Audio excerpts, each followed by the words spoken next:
Bonjour à tous et bienvenue dans cette nouvelle vidéo. On se retrouve comme d'habitude pour parler films, pour parler séries, pour parler sorties et bien évidemment pour parler plateformes de streaming. Et cette fois-ci nous allons parler plateformes de streaming tout simplement parce que nous allons parler séries et nous allons parler d'une série qui vient juste de se conclure, une série qu'on a suivie sur 9 semaines et donc sur 10 épisodes. C'est la série House of the Dragon. Je vous préviens tout de suite, je pense que ça va être la vidéo la plus positive de la chaîne, ou du moins l'une des vidéos les plus positives de la chaîne. Si vous avez suivi chaque semaine mes avis rapides sur les différents épisodes, j'ai vécu de très grands moments avec cette série House of the Dragon et je suis très heureuse de revenir avec vous dessus dans ce bilan de fin de saison 1. Je n'en dis pas plus, je vous laisse avec le générique, on se retrouve très positivement juste après.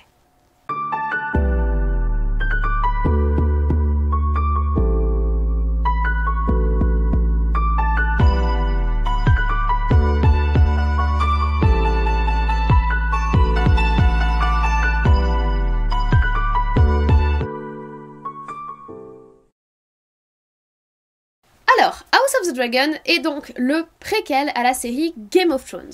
Je vous avais déjà proposé une vidéo le 22 août, donc le jour de sortie de House of the Dragon, épisode 1. Cette vidéo reprenait tout d'abord la série Game of Thrones, est-ce que j'aime pas, pourquoi j'aime pas, pourquoi j'ai un problème avec la saison 8 comme la grande majorité des gens. Tout ça c'était dans la première vidéo, et il y avait également mon retour à chaud, puisque à l'époque j'avais attendu jusqu'au traditionnel 3h du matin pour voir en direct l'épisode en même temps que la sortie américaine. Comme j'ai une vie et un travail plutôt prenant, les autres épisodes je les ai vus le lendemain tranquillement chez moi le soir, mais chaque lundi je vous faisais un retour à chaud sous forme d'un petit short, un petit avis rapide qui sortait le lendemain à 16h pour suivre avec vous les 10 épisodes de cette saga, pour partager avec vous chaque semaine mon incroyable enthousiasme. Parce que cette série, c'était un énorme défi à relever. Pour HBO, c'était un énorme défi à relever pour les showrunners qui n'avaient pas travaillé sur Game of Thrones, c'était un énorme défi à relever pour J.J.R. Martin, qui est donc l'auteur derrière la saga Game of Thrones, ainsi que derrière Feu et Sang, qui est donc le livre d'où est tirée l'histoire de ce préquel. C'était un défi pour tout le monde en fait, parce que Game of Thrones c'est l'une des meilleures sagas et l'une des meilleures séries de ces dernières années, c'est un incontournable de l'heroic fantasy et de la fantasy. Revenir avec un préquel sur une partie aussi spécifique de l'histoire de cet univers et aussi spécifique de l'histoire des Targaryens que l'on connaît déjà à travers Daenerys, c'était un énorme défi, et je vous le dis tout de suite, parce que vous le savez de toute façon si vous avez suivi la série, pour moi le défi est immensément bien, excellemment bien, positivement relevé. Clairement, ils ont fait un travail de ouf, on va revenir dessus. J'aurais pas grand chose à dire, à part faire tout durant toute la série mes louanges de cette saga. J'ai adoré suivre tous les épisodes, je les attendais avec une impatience non dissimulée. J'ai trouvé qu'il y avait énormément d'intelligence dans l'écriture, énormément d'intelligence dans le développement de l'univers, dans les costumes, dans les designs, dans les décors, dans le rythme, dans les musiques. Bref, tout l'inverse de mes dernières vidéos bilan sur She-Hulk et Rings of Power. Là, je crois que je ne vais avoir pas grand chose à dire de négatif. On est parti pour un retour sur ces 10 merveilleuses heures de visionnage. On commence comme toujours avec la direction artistique et je vais tout d'abord me centrer sur quelque chose qui était très attendu, c'est le générique de début de la saga House of the Dragon. Il faut savoir que le générique de Game of Thrones est littéralement iconique. Il a évolué de saison en saison et cette espèce de maquette mouvante, cette musique complètement inoubliable et reconnaissable entre mille, c'était vraiment l'identité de Game of Thrones et ils ont fait le choix de garder la même musique mais de proposer un générique beaucoup plus différent. On est toujours sur l'espèce de schéma où on parcourt un espace, ici c'est un genre d'échiquier château qui représente un petit peu l'ancienne Valyria dont sont issus les Targaryens ainsi que les Velaryon qui sont deux familles centrales de notre histoire. Et on suit le sang des Targaryens, le sang des familles, l'héritage du sang qui est également central dans notre histoire puisqu'on va parler d'héritiers, on va parler de bâtards, on va parler de tromperie, on va parler d'héritage du sang, etc., du nom, de la transmission. Donc c'est vraiment central dans la série, ils ont fait le choix de suivre le sang et d'aller de symbole de roi en symbole de roi ou de reine ou de descendant. Et le générique a un petit peu évolué d'épisode en épisode à mesure que de nouveaux héritiers apparaissaient, à mesure qu'il y avait des décès, etc. En soi, je trouve que le générique n'est pas du tout à la hauteur du générique de Game of Thrones, soyons honnêtes. Il est très sombre, il est plutôt sinistre avec tout ce sang, et on n'a pas trop de dragons, on n'a pas trop de feu. On a beaucoup de sang, on n'a pas beaucoup de feu, on n'a pas beaucoup de dragons. Ce qui est un peu dommage de mon côté, j'aurais peut-être aimé un générique qui reprenait un petit peu la chute de Valyria et l'arrivée à Port-Réal, le fait qu'on érige Port-Réal, le fait qu'on érige le grand septuaire, le fait que les dragons dominent, vous voyez quelque chose peut-être j'allais dire en son et lumière, ça veut pas dire grand chose, mais avec des ombres chinoises, j'en sais rien. Là je suis pas vraiment convaincue. Après j'ai quand même pris plaisir à voir évoluer le générique d'épisode en épisode et à voir du coup les nouveaux emblèmes qui apparaissent avec les potentiels héritiers qui continuent à s'inscrire dans la ligne du sang. Mais bon, le générique est quand même assez cryptique et j'espère qu'on va pas rester sur la même tonalité pour les prochaines saisons parce que il est fort sinistre. En vrai, je trouve que le générique est très sinistre et ça c'est un peu dommage et en fait je crois que le générique est le seul petit bémol que j'aurais à vous sortir au niveau de la direction artistique. Parce que si on continue sur un point beaucoup plus réjouissant et qu'on parle de l'ambiance et des décors, j'ai été complètement immergée. Déjà, je suis très contente d'avoir retrouvé le territoire de Westeros. Alors, ils nous ont pas fait du fanservice qui sert à rien, ils nous ont pas emmené voir Winterfell, machin, tout ça, ça sert à rien, de toute façon ça ne nourrit pas l'histoire, mais on retrouve quand même des endroits qu'on connaît, comme Père Dragon ou Port-Réal, ainsi que, évidemment, le Donjon Rouge, et le Donjon Rouge avec un autre style, on voit qu'il a évolué stylistiquement au fil des âges, et puis avec la fameuse domination de nos amis les lions. J'ai quand même aimé voir l'évolution. Après il faut reconnaître que y a beaucoup plus de numérique qu'il y avait dans la série Game of Thrones. Game of Thrones avait beaucoup de tournages réels, notamment à Dubrovnik. Là il y a beaucoup plus de numérique, notamment pour Cupucier, pour les visuels de Port-Réal. C'est un peu gênant parce que ça se voit. La série a coûté très cher, ils ont beaucoup investi sur les dragons, on va en reparler. Du coup forcément sur les visuels, ils te mettent un peu de fumée pour masquer tout ça, mais c'est pas ultra total nickel. Mais franchement ça passe très crème. Par contre là où je trouve il y a une énorme réussite, c'est qu'ils ont réussi à faire vivre énormément les décors. Ils ont mis beaucoup de détails, ils sont très fournis. Je pense au banquet de la chasse royale pour célébrer la naissance d'un certain enfant. Je pense à tout un tas de scènes, tout un tas de moments. La façon dont le château évolue d'épisode en épisode, notamment après l'épisode 6 ou encore pire épisode 9, épisode 10 où on reconnaît quasiment plus le Donjon Rouge, il devient très sombre, très sinistre. En fait ils nourrissent d'énormément de vie leur décor, tellement qu'ils n'ont pas besoin de passer 300 000 ans à essayer de nous montrer que ce monde-là vit, que ce monde-là évolue, qu'il a ses propres protagonistes. Ça se voit. Tu vois vivre cet univers, tu vois vivre ces personnages, tu vois les allées et venues des servantes, tu vois les allées et venues des soldats, c'est des êtres anonymes si vous voulez, c'est des figurants, voilà. Mais les figurants ont un but, t'as l'impression que ce monde existe vraiment. Ça fait des vacances par rapport aux figurants par exemple de Rings of Power, ils courent dans tous les sens sans savoir ce qu'ils font. Là, on sait que chacun a un but et on y croit vraiment. En fait, le monde est palpable, ce monde est réel et les décors y participent pleinement. Pas que les décors d'ailleurs, les costumes. J'ai beaucoup aimé voir qu'ils ont fait des clins d'œil au style qu'il y a ensuite dans Game of Thrones, mais ils ont créé une vraie identité stylistique Targaryen.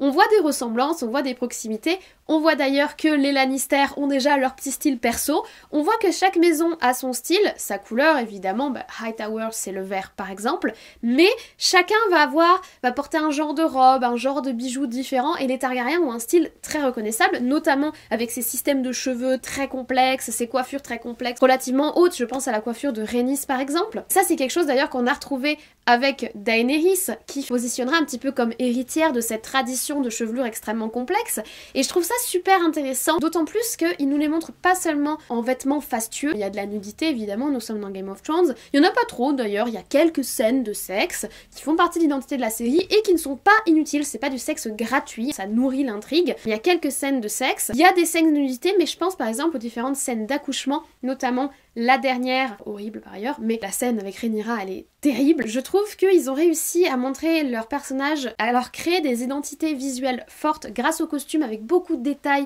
beaucoup d'intelligence dans le travail, des petites broderies, etc. Il y a beaucoup de travail sur ces costumes, c'est très impressionnant, et c'est très beau, et en plus, chaque maison a son identité, chaque costume en fonction de ce qu'il porte, la façon dont sont conçues les couronnes, les épées, les armes.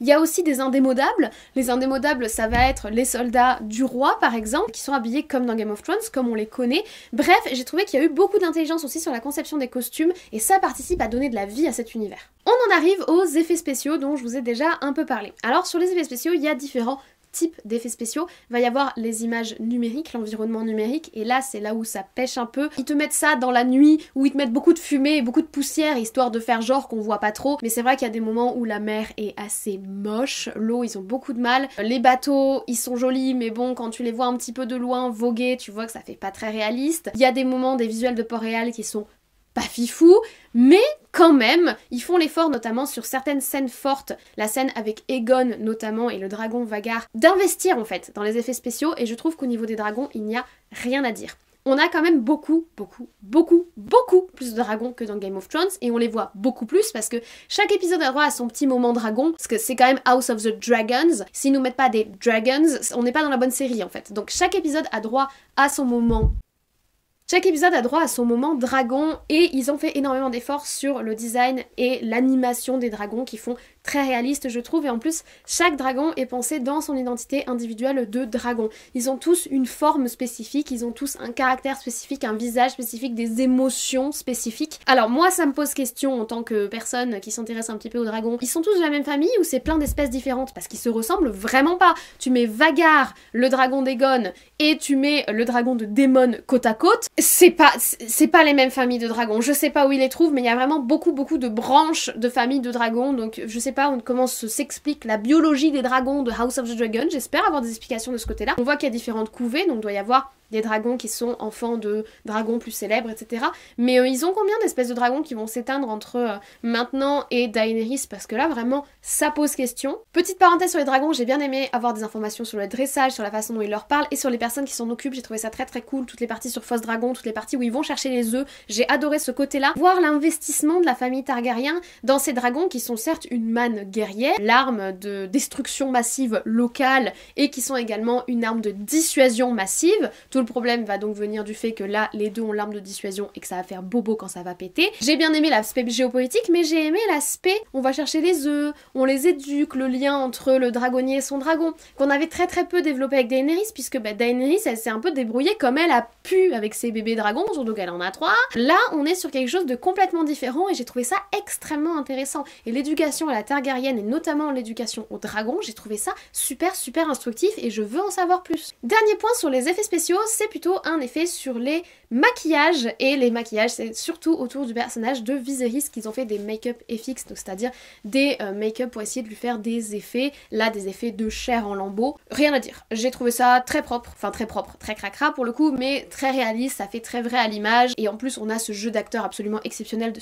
Viserys dont on va reparler. Il est exceptionnel, il crève l'écran, la douleur tu la ressens physiquement tellement lui te la transmet à l'image, et je trouve qu'il y a un bon travail sur les make-up. En fait, visuellement, hormis cette petite faiblesse, on va dire, au niveau des effets spéciaux, qui est explicable, parce que le budget est pas forcément... Tu peux pas mettre du budget dans tout. Tu peux pas mettre le budget dans les costumes, le budget dans les dragons, le budget dans les paysages, le budget dans les machins... Enfin, je veux dire, voilà, au bout d'un moment, on n'est pas dans Rings of Power. Par contre, dans Rings of Power, l'argent, on le cherche toujours, hein, mais bon, voilà, ça c'est la petite pique. Mais l'argent n'est pas illimité, on peut comprendre que la série a dû faire des choix, et moi, je pense que mettre un peu de fumée et mettre ça dans le noir, histoire de cacher un petit peu les défauts, ben ça permet que ça passe très crème au visionnage. Et ça ne me dérange absolument pas, mais on sent qu'il y a beaucoup d'investissement, et ce dans tous les corps des gens qui participent au décor, à la décoration, aux accessoires, aux costumes, au maquillage. Tout ça est pensé et tout ça fonctionne extrêmement bien. Parlons des plans visuels et de la photographie. J'ai trouvé que c'était relativement inégal là pour le coup entre les épisodes. Il y a des épisodes qui ont de très beaux moments. Je pense notamment à l'épisode 8 évidemment, je pense également à l'épisode 7.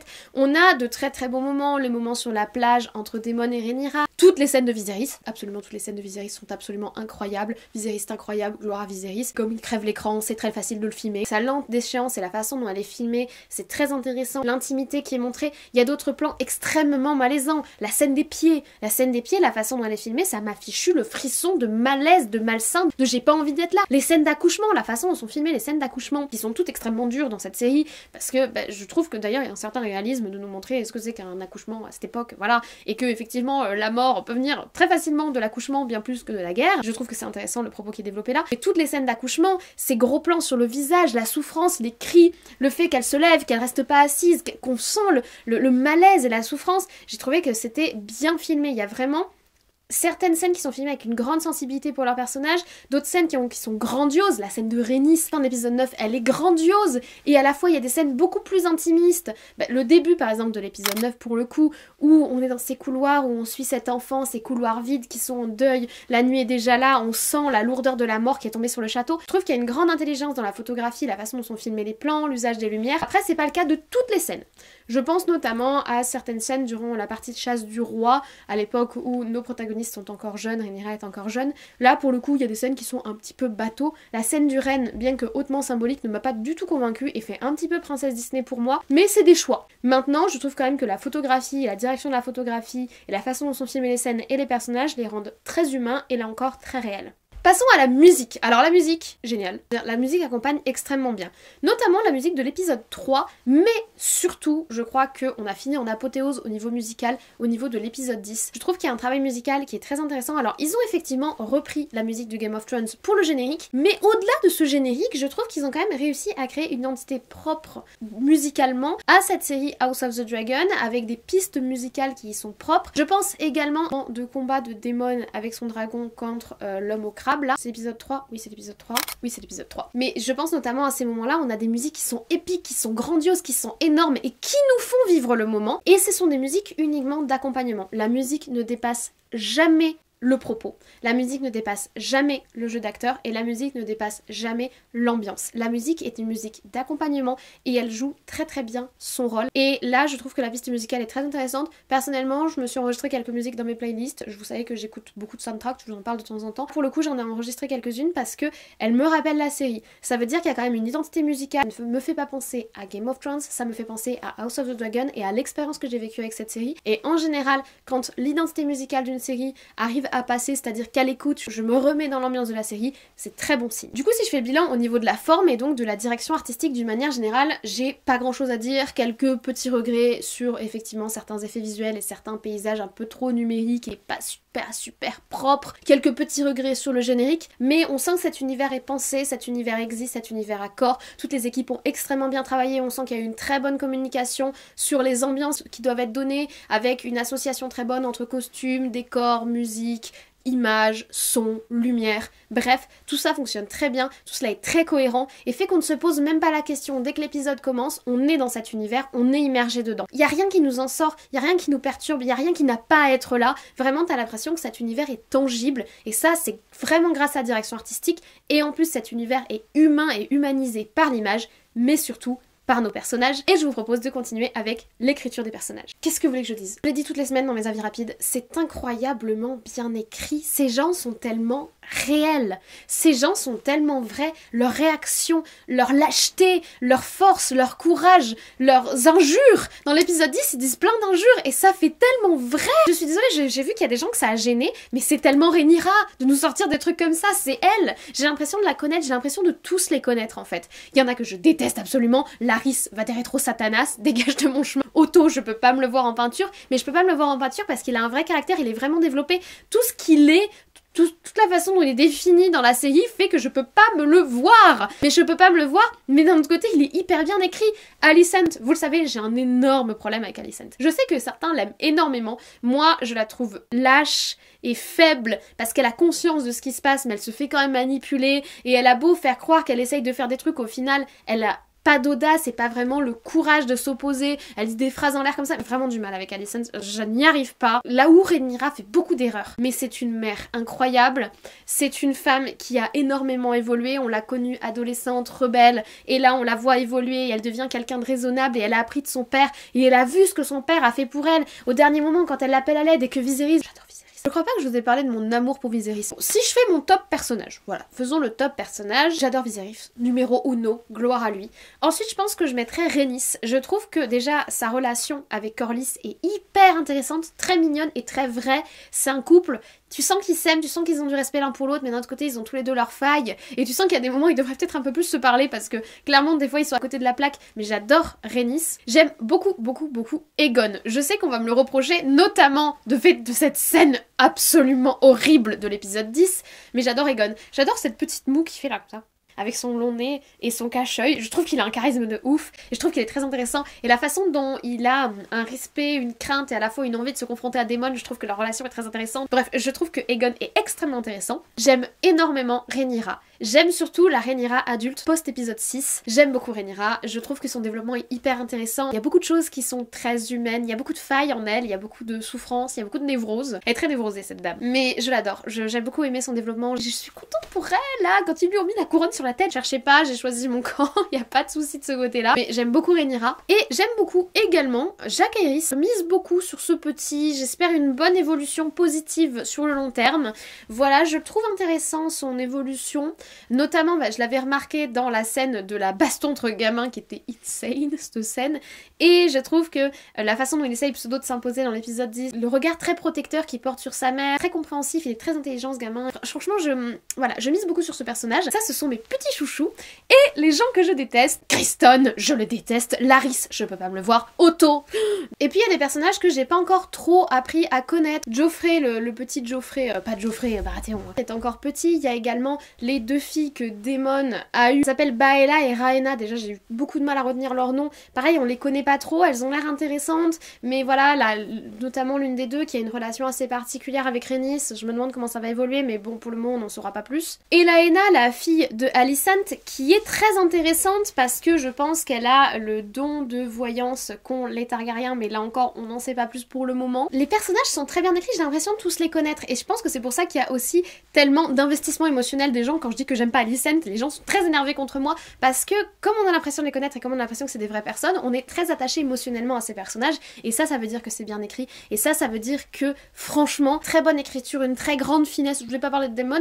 Daemon, pour le coup, lui, son évolution, c'est celle que j'ai eu le plus de mal à suivre. En tout cas, il y a une très grande finesse dans l'écriture qui font que ces personnages, là encore, tout comme l'univers, sont totalement tangibles, malgré le fait qu'ils montent des dragons. Les dialogues sont également très bien écrits. Il n'y a pas de dialogue qui servent à rien. Il n'y a pas de dialogue d'exposition qui te réexplique ce que tu viens de voir. Chaque dialogue a soit un sens caché, un petit côté géopolitique, participe au jeu, au grand échiquier qui se met en place durant toute cette saison 1. On le pense, va exploser suite à l'annonce de l'épisode 10, mais on va devoir attendre plusieurs années pour ça va être terrible. Chaque dialogue est utile, chaque échange est utile, chaque personnage se définit par ses prises de position, comment il va commenter, ce qu'il voit, ce qui se passe, comment il va échanger avec tel personnage ou tel autre. Tout ça, ça fait partie du grand échiquier et c'est très bien écrit et c'est très bien conçu. Et les dialogues participent aussi à créer des personnages aussi forts et aussi tangibles. Alicent, notamment, ses dialogues sont très importants pour comprendre qui elle est. Je pense à l'échange qu'elle a avec Rhaenys dans l'épisode 9. Il y a aussi les jeux de regard qu'elle va avoir avec ses fils, les gestuels qu'elle va avoir vis-à-vis du roi Viserys. Et je vous reconnais à tous qui aimez Alicent que oui, elle a très bien traité son mari malgré le fait qu'elle avait pas l'air méga enthousiaste à la base. Elle a fait plus à la demande de Otto qui lui est totalement va des rétro satanas. Tout ça, la définition des personnages, la définition des situations, le fait qu'ils aient réussi à nous présenter plein de familles alors qu'au final on en a rencontré très peu, à part peut-être pendant le serment qu'ils ont fait à Rhaenyra et ils ont à peine présenté, ils ont dit les noms, voilà, pour qu'on se souvienne d'eux. On sait qu'ils sont là et on sait qu'ils jouent leur rôle et on sait où ils en sont à la fin et un petit peu vers qui ils vont se ranger et tout ça on le sait parce que tout cela est bien écrit. Et autre point qui était un écueil énorme et qu'ils ont réussi à dépasser avec beaucoup d'intelligence, les sauts dans le temps. Il faut savoir qu'il s'écoule quasiment 13 ans sur cette saison 1, une énorme rupture à l'épisode 6 puisque c'est le moment où il va y avoir le changement d'actrice pour Rhaenyra notamment et pour Alicent, mais surtout il y a des mini sauts dans le temps, quasiment chaque épisode on change de temporalité et c'est hyper bien amené, ce qui fait qu'on est à peine déstabilisé. Moi je l'ai très bien intégré, je savais qu'on allait avoir des sauts dans le temps, donc j'étais pas choquée la première fois que c'était arrivé, et je savais que ça allait arriver sur beaucoup d'épisodes et que ça allait continuer d'épisode en épisode. C'est extrêmement bien géré. Déjà on n'a pas une insertion immense en disant 6 mois plus tard. On n'est pas dans Bob l'éponge, vous voyez. Je sais qu'il y a beaucoup de gens qui les ont demandé, j'ai suivi un petit peu les débats en ligne, et moi je trouve que c'est assez bien intégré. Dans le dialogue ils finissent toujours par te caser combien de temps s'est écoulé, ou alors tu le détermines par rapport aux âges des enfants ou aux accouchements qui ont eu ou pas eu lieu, mais c'est bien fait, c'est bien mené. On n'est pas dans Rings of Power où ils te mettent les terres du sud deviennent le Mordor si t'as pas compris mon enfant parce que t'as rien suivi. La série te prend pas pour un débile. Voilà, je fais confiance à mon viewer, ils ont raison de nous faire confiance et nous on est content qu'on nous fasse confiance et qu'on nous traite pas comme des débiles, donc tout va bien. Et je termine avec le rythme. Qu'est-ce que c'est bien géré ? Chaque épisode s'emboîte hyper bien avec l'épisode précédent et l'épisode suivant en intégrant ces fameux sons dans le temps, les dialogues, les développements de personnages, etc. Différents lieux qui nous sont présentés. Au final, on n'a pas trop de lieux différents et je trouve ça bien qu'on ne soit pas trop étalé vu qu'on a quand même beaucoup de personnages, on a quand même des sauts dans le temps, si en plus on avait eu beaucoup de zones géographiques à traiter. Il y en a quand même pas mal, hein. En soi, il y en a quand même pas mal, mais bon voilà, pas plus, on est bien, on se limite. Mais ce qui est incroyable, c'est le rythme. Chaque épisode a un rythme différent. Aucun des épisodes n'est construit sur le même rythme. Je vous invite à tous les revoir. Aucun des épisodes ne fonctionne sur le même rythme que le précédent. Chaque épisode a une identité rythmique et une construction rythmique spécifique, et chacune de ces constructions rythmiques fonctionne. C'est insane. C'est hyper intelligent et franchement tu sens qu'il y a eu beaucoup de réflexion et que c'est des gens qui comprennent le fonctionnement d'une série, qui comprennent le fonctionnement par épisode, qui comprennent le fonctionnement du cliffhanger final sans que ce soit trop, etc. etc. Je suis bluffée et s'il y a bien une chose parmi toutes les choses incroyables de cette série qui est impressionnante, c'est cette conception rythmique. Ça fonctionne extrêmement bien en une saison, en un bloc. Ça fonctionne extrêmement bien épisode par épisode. Et en plus, chaque épisode a son schéma rythmique. Et c'est ouf, dingue, tellement bien fait. J'ai rien d'autre à dire, voilà, c'est tellement bien fait. Je voulais vous faire un petit top 10 de mes moments favoris, de mes scènes favorites de la série. J'ai galéré, honnêtement, j'ai galéré, mais j'ai réussi, donc on est parti. Alors, en 10e position, je mettrai la scène où Rhaenyra revient couverte de sang lors de la chasse royale après avoir tué le sanglier.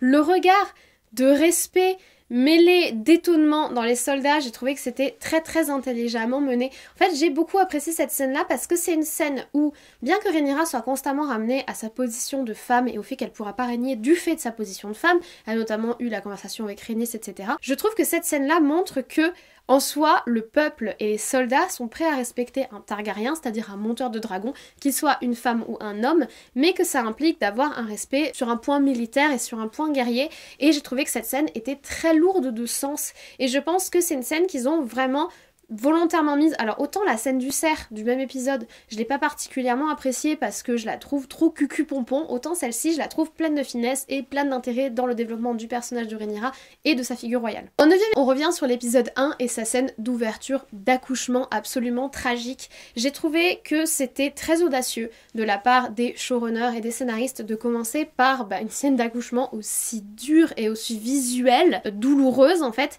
mais je trouve qu'elle marque bien le ton de la série, une série qui sera sans concession, centrée sur des figures féminines, il faut quand même le reconnaître, la série travaille beaucoup la place de la femme dans cette famille Targaryen, dans cet entre-soi de royauté on va dire, et je trouve que ouvrir par cette scène qui est choc, qui marque et qui montre le ton de la série, je trouvais ça très intelligent. En 8e position, nous avons une nouvelle fois une scène d'accouchement. J'ai trouvé que les scènes d'accouchement étaient hyper marquantes dans la série. Nous avons la scène d'accouchement de Rhaenyra avec la demande de Alicent que lui a présenté son bébé et le fait que Rhaenyra se fait habiller et traverse le château alors qu'elle perd du sang. C'est horrible. Elle monte les escaliers avec son mari, Laenor qui la soutient à peine. Laenor qui a énormément évolué depuis le précédent épisode. Tu sens qu'il est dans un mal-être. Je vais pas parler de Laenor parce que je trouve que c'est un personnage qui pour le coup est très légèrement sous-développé.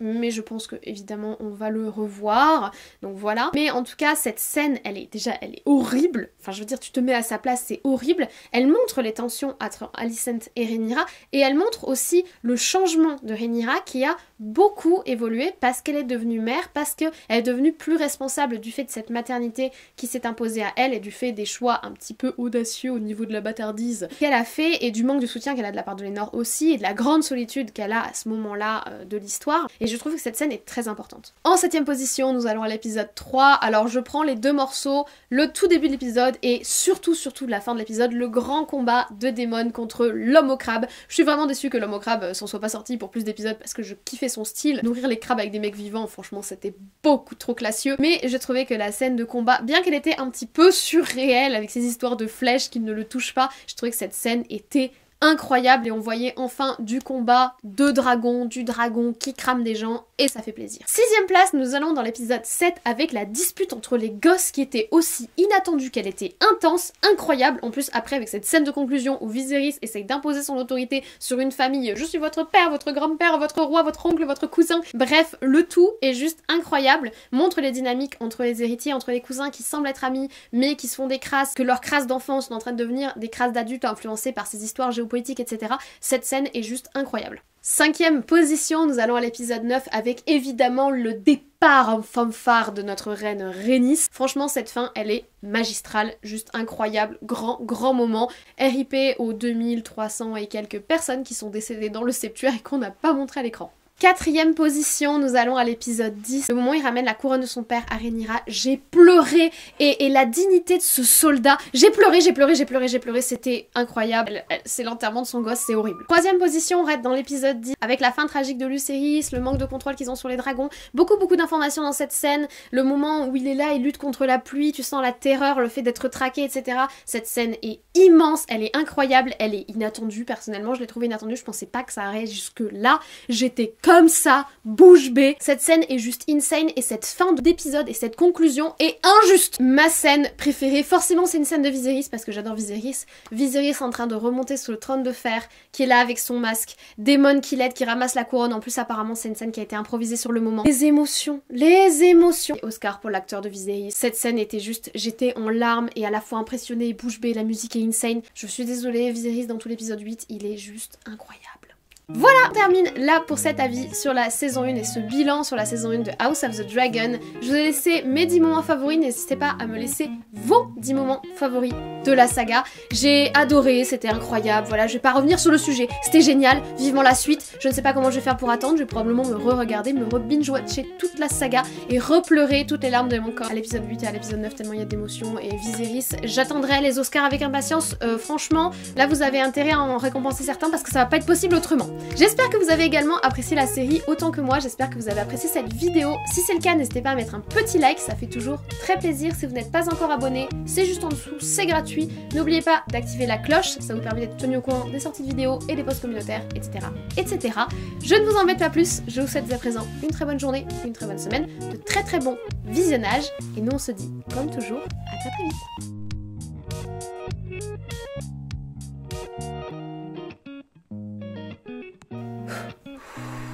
Pour parler films, pour parler sorties, avec des petites maquettes, peut-être en, je sais pas, j'allais dire... De tendance mode, si vous voulez, de l'époque. Dis bonjour. Bonjour Sissi. Non, pas les griffes sur le col. Je vais m'étendre sur mon amour sur Viserys, mais c'est mon personnage préféré, qu'est-ce que vous voulez que je vous dise? La scène de Rhaenys, là, de l'épisode, la scène de fin de l'épisode 8, de l'épisode 9. Parce qu'il faut pas que je me mélange non plus. Quelle tristesse. Trop d'émotions dans un mode Rhaenyra. Ah, moi j'ai choisi mon camp, hein, cherchez pas. Vous allez pas nous mettre un énorme truc en mode 6 mois plus tard, 3 ans plus tard, 8 ans plus tard. Enfin voilà, je prends mon petit carnet parce que bon, déjà que j'ai galéré à tous les classer, j'ai pas réussi à tout me souvenir. Oups. Sirius, tu fais des conneries, j'en ai marre. Et ma lumière qui déconne, j'en ai marre, y a rien qui va, enfin ça me saoule. Oh, merde. Pourquoi je râle déjà? Faut que j'arrête de râler. Allez, je vais boire un coup et je vais aller manger parce qu'il est tard. Ciao ciao.